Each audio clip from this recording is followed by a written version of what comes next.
نحمدہ و نصلی علی رسولہ الکریم اما بعد۔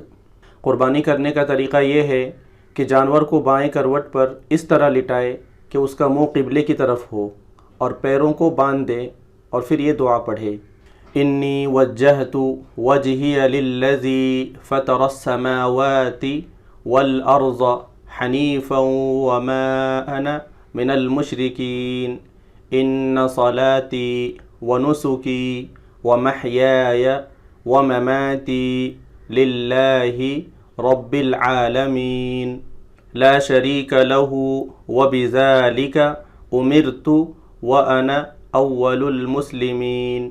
یہ دعا پڑھنے کے بعد جس کی طرف سے قربانی کرنی ہے اس کی طرف سے دل میں نیت کر لے، پھر بسم اللہ واللہ اکبر کہہ کر تیز چھری سے ذبح کرے۔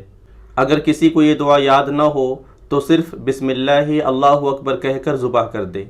بہتر یہ ہے کہ اپنی قربانی کا جانور اپنے ہاتھ سے ذبح کرے، اگر خود نہ کر سکے تو دوسرے سے ذبح کرائے اور خود سامنے کھڑا رہے۔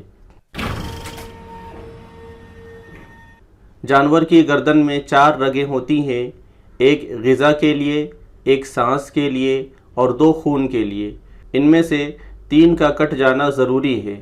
اگر صرف 2 رگیں کٹیں تو یہ جانور مردار ہوگا۔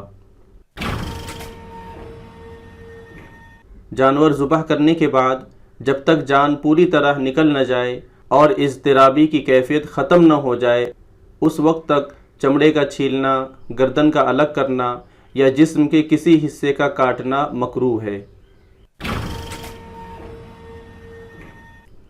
بہتر یہ ہے کہ قربانی کے گوشت کے 3 حصے کرے، ایک حصہ گھر کے لیے رکھے، ایک حصہ غریبوں پر صدقہ کرے اور ایک حصہ رشتہ داروں پر تقسیم کرے۔ اگر میت کی طرف سے نفلی قربانی کی تو اس کے گوشت کا بھی یہی حکم ہے، لیکن اگر میت کی وصیت پر اس کے مال سے قربانی کی ہے تو اس کے تمام گوشت کا صدقہ کرنا واجب ہے۔ قربانی کا گوشت غیر مسلموں کو دینا بھی جائز ہے۔ قربانی کی کھال کا حکم وہی ہے جو قربانی کے گوشت کا ہے، لیکن اگر کھال بیچ دی تو اس کی قیمت غریب کو صدقہ کرنا واجب ہے۔ مسجد، مدرسے وغیرہ کی تعمیری کام میں خرچ کرنا جائز نہیں ہے۔